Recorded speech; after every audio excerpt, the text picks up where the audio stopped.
Magandang hapon po sa ating lahat at welcome po ulit sa everyday Bible study po natin every 4 PM po ng hapon. Amen po at kamusta po tayo? Ngayon po ay medyo maulan po dito sa lugar po namin.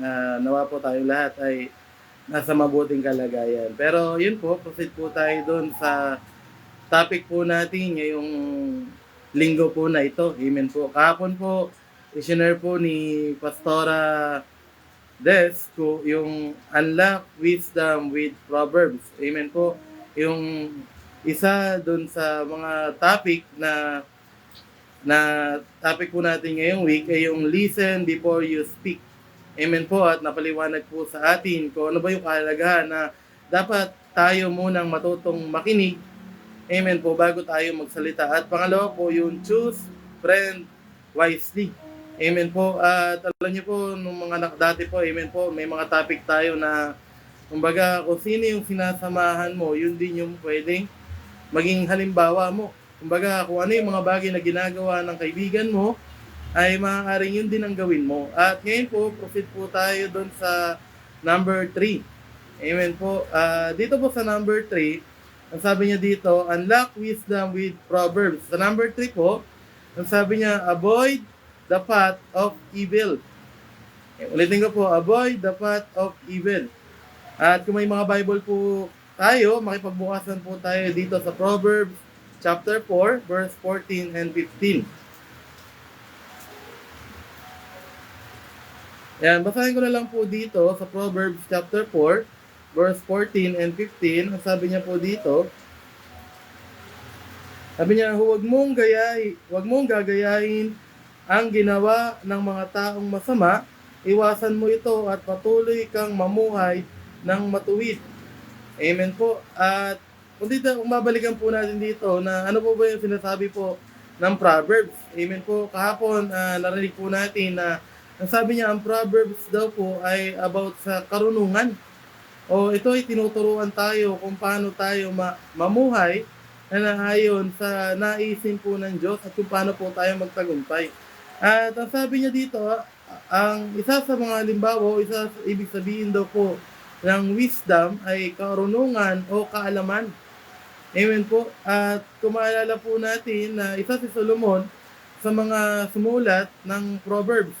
Amen po. At matatandaan po natin na sinabi niya rin dito sa 1 King chapter 3 verse 5, kung may mga Bible po kayo, ay isa po sa mga sinabi niya doon nung time na naginip siya at nagpakita sa kanya ang Panginoon. Amen po. At nung time na nagpakita sa kanya ang Panginoon, ay tinanong siya ng Diyos na ano bang nais niya na ipagkaloob ng Diyos sa kanya.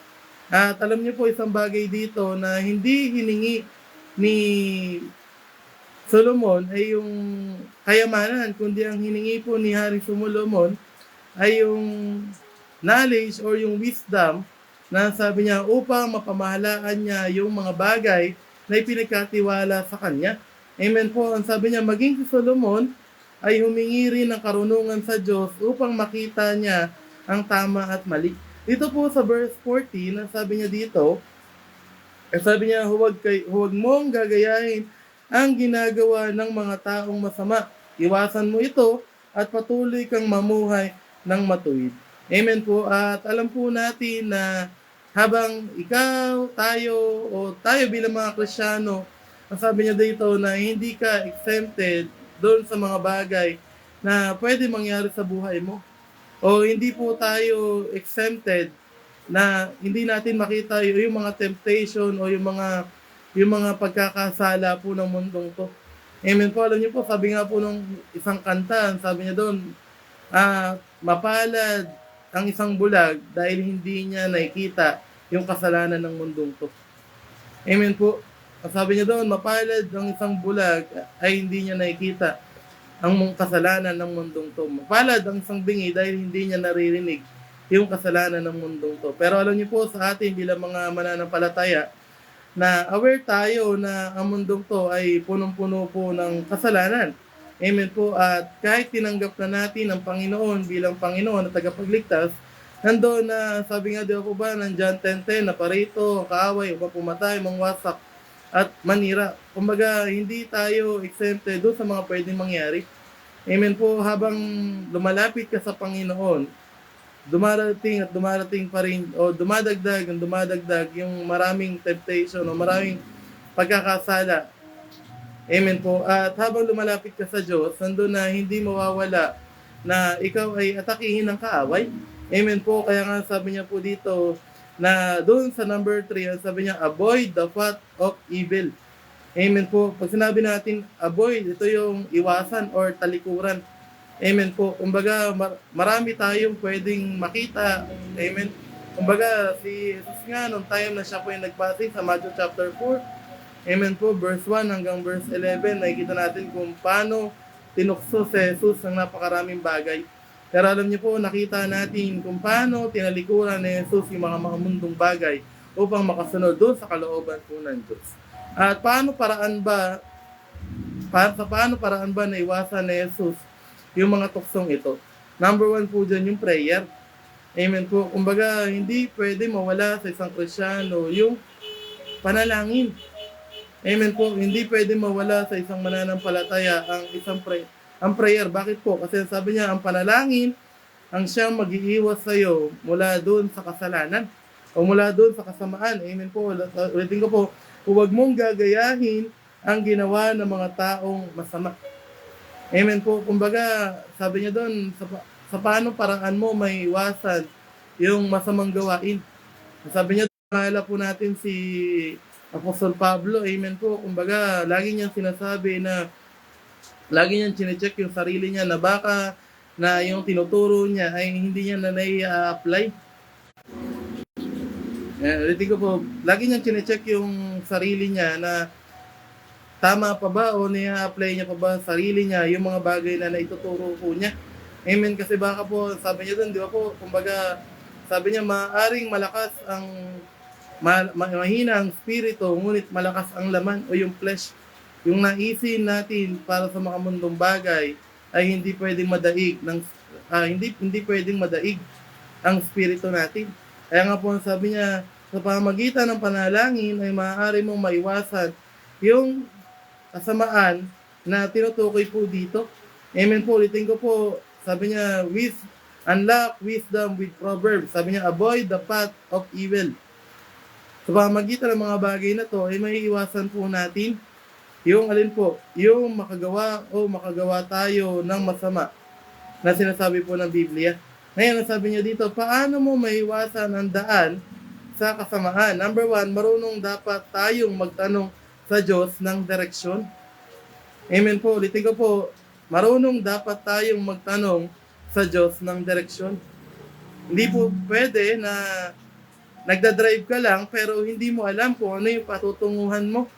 Amen po. Alam niyo po, pagka hindi alam ang direksyon, nandun na hindi natin namamalayan, tumatagal pala yung tinatahak natin landas patungo sa kalooban po ng Diyos.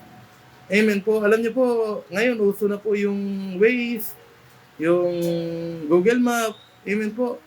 Pero bagamat uso na yung mga bagay na to, kailangan always mo pa rin tinitignan kung tama pa ba yung dinadaanan po natin.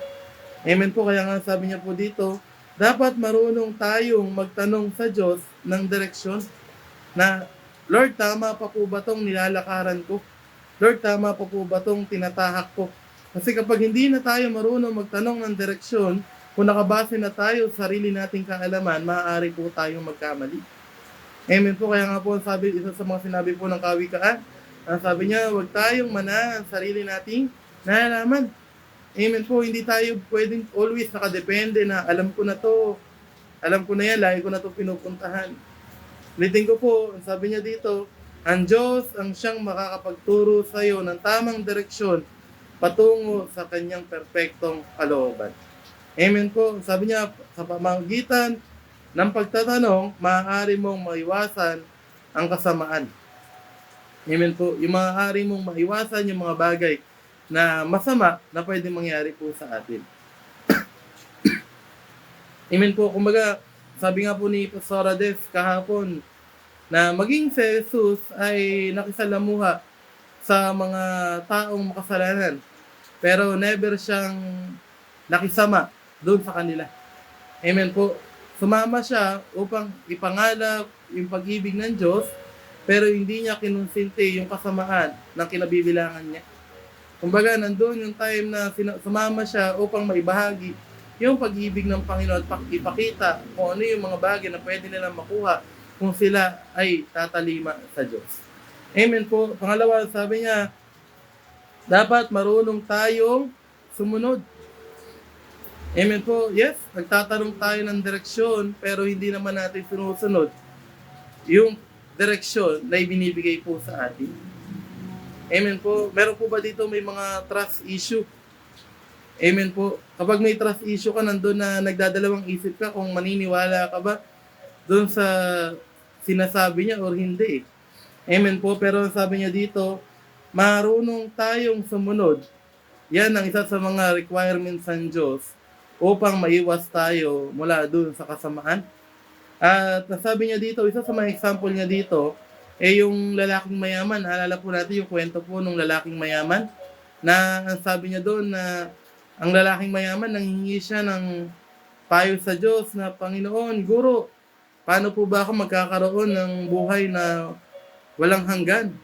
O magkakaroon ng mahabang buhay? Alam niyo po, ang sabi ni Jesus, kailangan sundin mo yung 10 Commandments. Amen po. Ang sabi niya, simula po pagkabata, sinunod ko na po yung 10 Commandments. Ni isa, wala po akong sinuway sa mga bagay na yun. Ngayon, bumalik siya, nung time na si Jesus ulit niya nagsalita, sabi niya, kung gano'n, ang gawin mo, umuwi ka sa inyo at ipamahagi ang inyong mga kayamanan. Ang iyong mga kayamanan. Alam niyo po, kung makikita po natin doon, kung mabasa natin, sabi doon, nalungkot yung lalaking mayaman. Kasi bakit po? Kasi may mga bagay siyang gusto, pero hindi siya makasunod kasi hindi niya kayang bitawan. At alam niyo po, hindi tayo kailanman may iwas ng Diyos sa kasamaan kung hindi natin kayang bitawan yung mga makamundong bagay. Amen po. Hindi tayo may iwas ng Panginoon kung hindi natin matututunan na bitawan yung mga bagay na nagiging dahilan kung bakit tayo nagkakasala.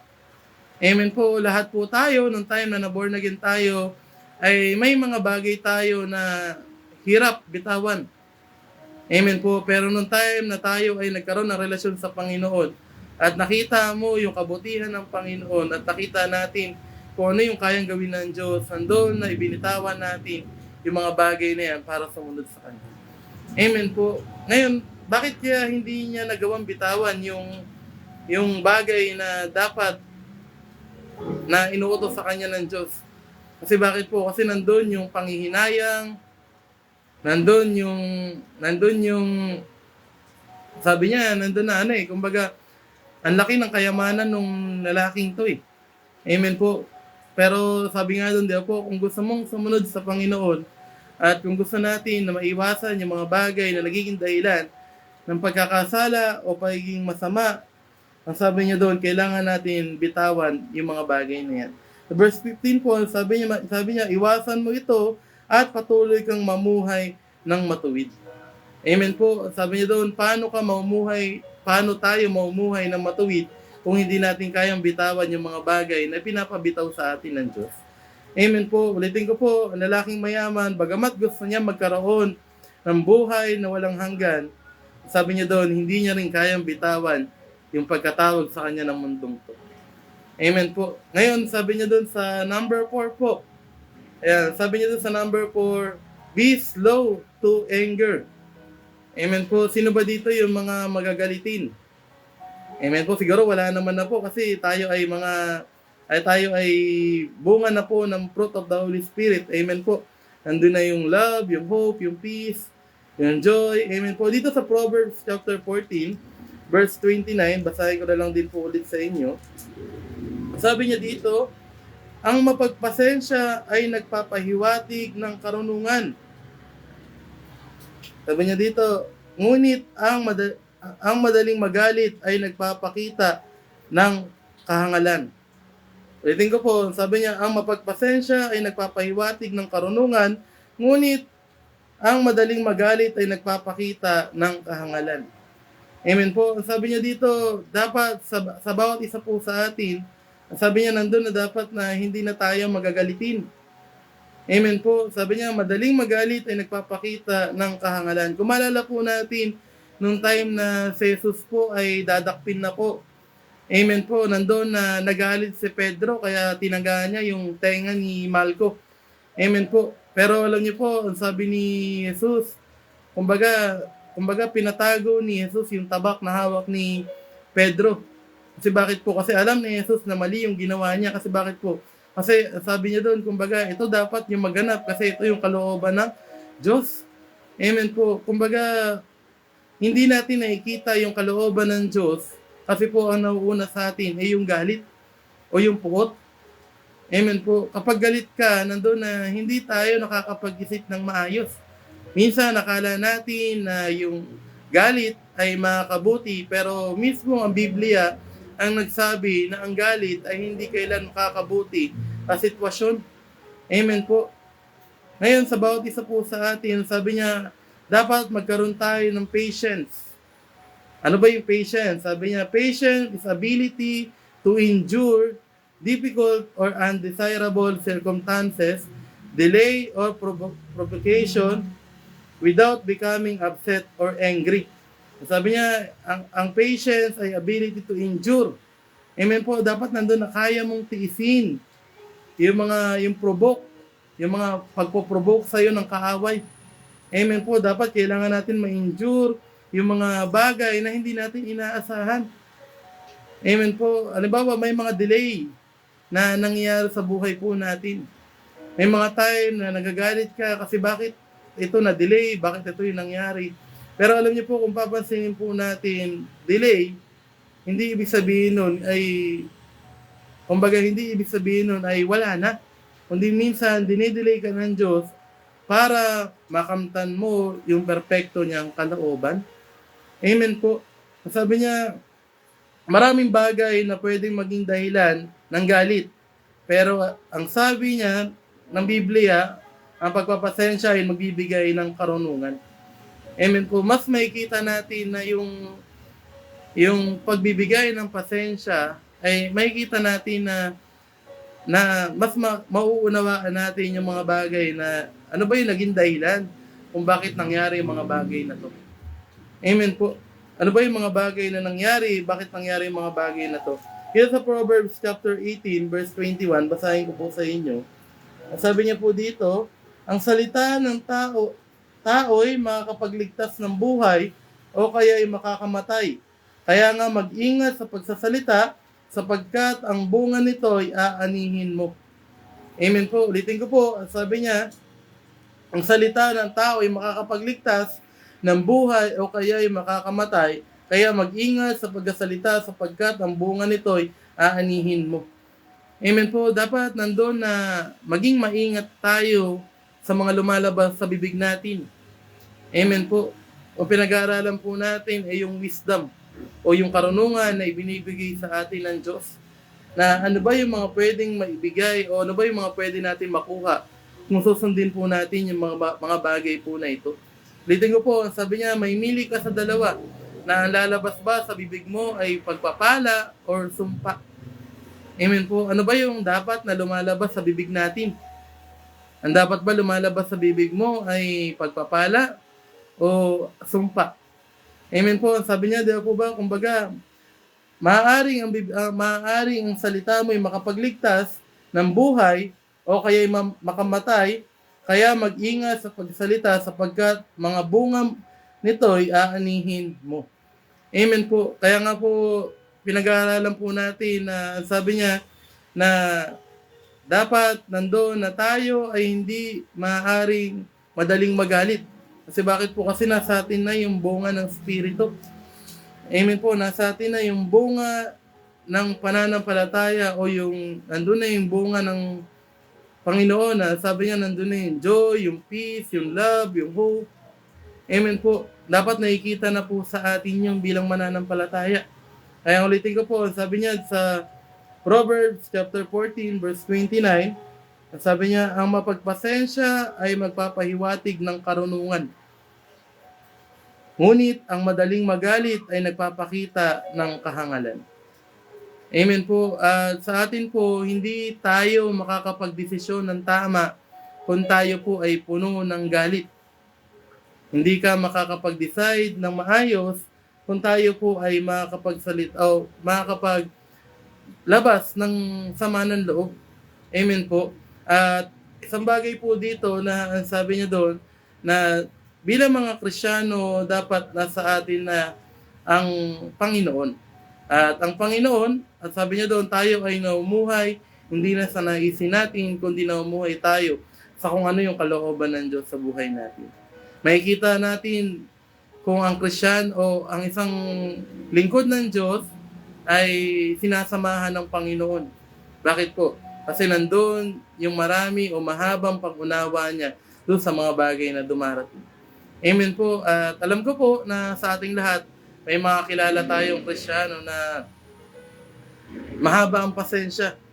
Amen po. Kahit na ganito na yung nangyari, yung mga pastor po natin, isa sa mga halimbawa, yung mga pastor po natin, na hindi tayo perfecto. Amen po. Kumbaga, nandoon na nagkakamali tayo. Pero may kita mo na ipapakita nila sa iyo yung pagmamahal nila bilang isang kapatid, bilang isang magulang sa Panginoon. Amen po. At last ko na lang po dito sa maikling kwento bago po tayo manalangin. Naalala po natin yung kwento po nung yung teacher po na nagpapagawa always ng activity sa mga estudyante. Amen po. Merong isang teacher na sabi niya, gumawa kayo ng mag-drawing kayo ng bagay na naglalarawan sa inyo para sa inyo ay naghahalimbawa ng kapayapaan o yung peace of mind. Amen po. Ngayon, ang sabi nitong mga estudyante, alam na namin yan.